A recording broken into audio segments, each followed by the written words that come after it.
আসসালামু আলাইকুম। এখন শুনবেন সংবাদ শিরোনাম।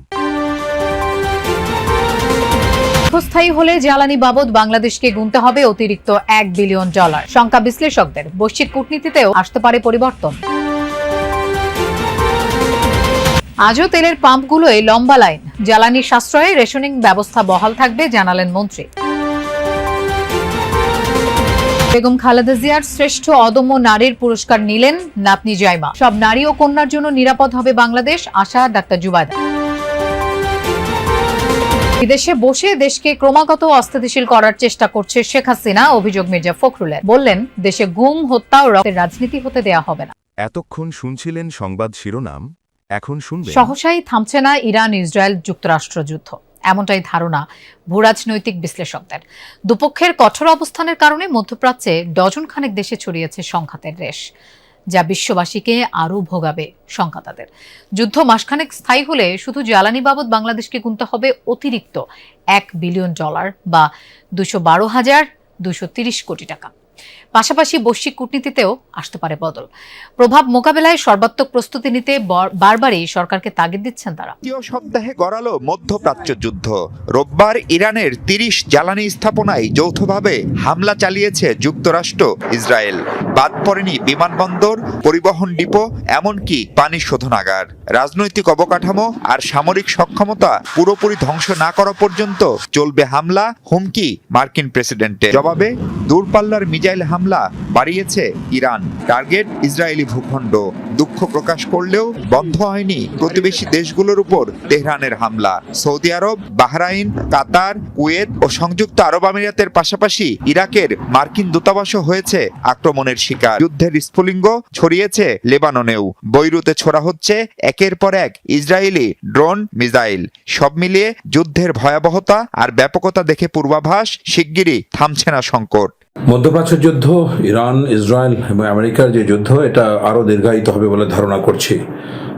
মার্কিন প্রেসিডেন্ট ডোনাল্ড ট্রাম্প যেটা বলেছেন যে 4 থেকে 5 সপ্তাহে যুদ্ধ প্রলম্বিত করার তার ইচ্ছে। ইউএস এবং ইসরায়েল আর ভবিষ্যতে যদি আর ইরানের ভূখণ্ডে আক্রমণ না করে তবেই কিন্তু যুদ্ধটা থামার সম্ভাবনা আছে। তাহলে পুরো বিষয়টাকে নির্ভর করছে ডোনাল্ড ট্রাম্পের উপরে। এই যুদ্ধটা অলরেডি ইরান চাচ্ছে যে যতটা ছড়িয়ে দেওয়া যায়, তো মোটামুটি 12টা দেশের মধ্যে যুদ্ধটা ছড়িয়ে পড়েছে। এমনকি কোনো দেশ আজারবাইজানেও মিসাইল অ্যাটাক করেছে।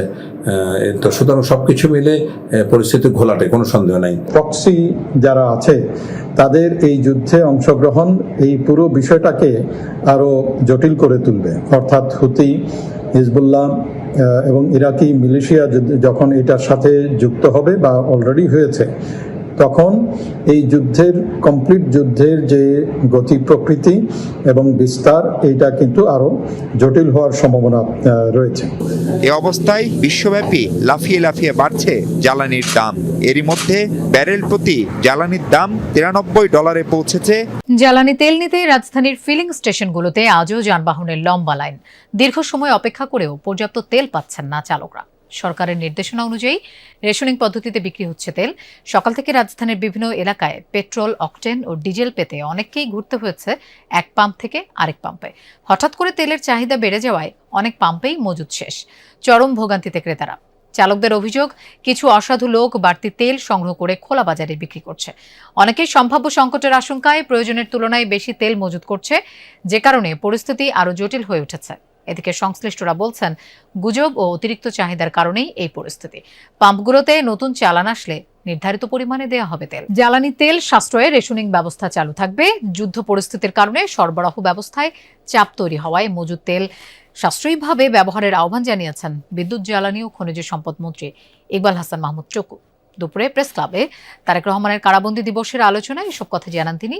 বলেন, এর মধ্যে জ্বালানিবাহী ট্যাঙ্কার দেশে পৌঁছেছে। সোমবার আরও 2টি জাহাজ নোঙর করার কথা।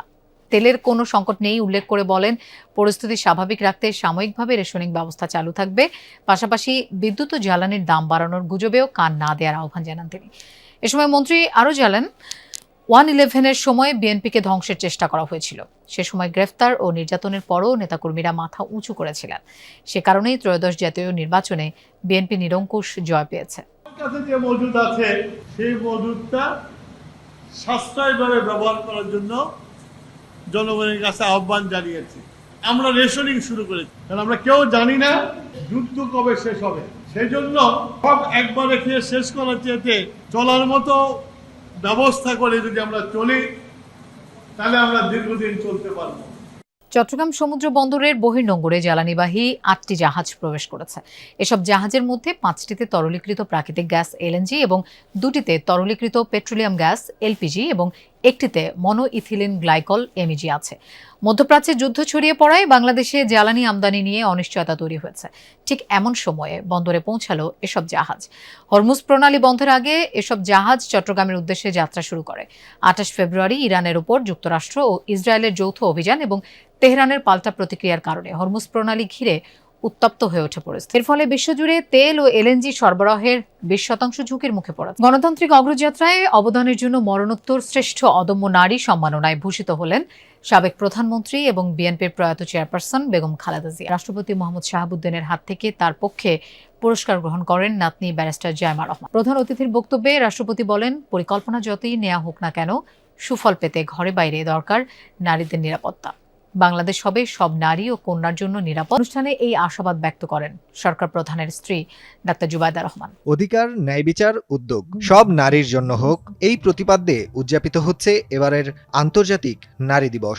রাজধানীর ওসমানী স্মৃতি মিলনায়তনে ছিল মূল আয়োজন। অনুষ্ঠানের প্রধান অতিথি রাষ্ট্রপতি মোহাম্মদ শাহাবুদ্দিন।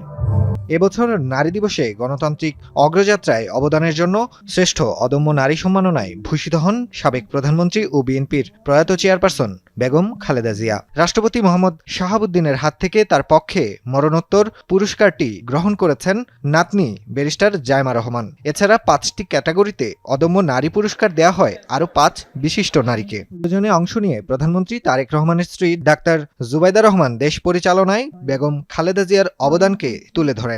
বলেন, শত অত্যাচারেও সাবেক প্রধানমন্ত্রী ছিলেন অদম্য ও অবিচল। বাংলাদেশও এমন একটি দেশ হবে যেখানে প্রতিটি নারী ও কন্যা শিশু নিরাপদ, মর্যাদাবান এবং সম্ভাবনাময় উজ্জ্বল ভবিষ্যতের অধিকারী হবে। আপনাদের সাহস ও নেতৃত্বই আমাদের আগামীর পথকে আলোকিত করবে। মহিলা ও শিশু বিষয়ক মন্ত্রী ডাক্তার AZM জাহিদ হোসেন বলেন, নারীর প্রতি সহিংসতা রোধ, নির্যাতনের দ্রুত বিচার নিশ্চিত করা, নিরাপদ সমাজ গঠন এবং সমসুযোগ সৃষ্টি করা গেলে একটি মানবিক সমাজ গঠন করা সম্ভব হবে। নারী উন্নয়ন মানে সমাজ তথা দেশের উন্নয়ন। নারীর নিরাপত্তা, শিক্ষা, আত্মমর্যাদা নিশ্চিত না হলে টেকসই অগ্রগতি সম্ভব নয়। সে লক্ষ্যে সকল ক্ষেত্রে নারীর ইতিবাচক পরিবর্তনের জন্য কাজ। প্রধান অতিথির বক্তব্যে রাষ্ট্রপতি মোহাম্মদ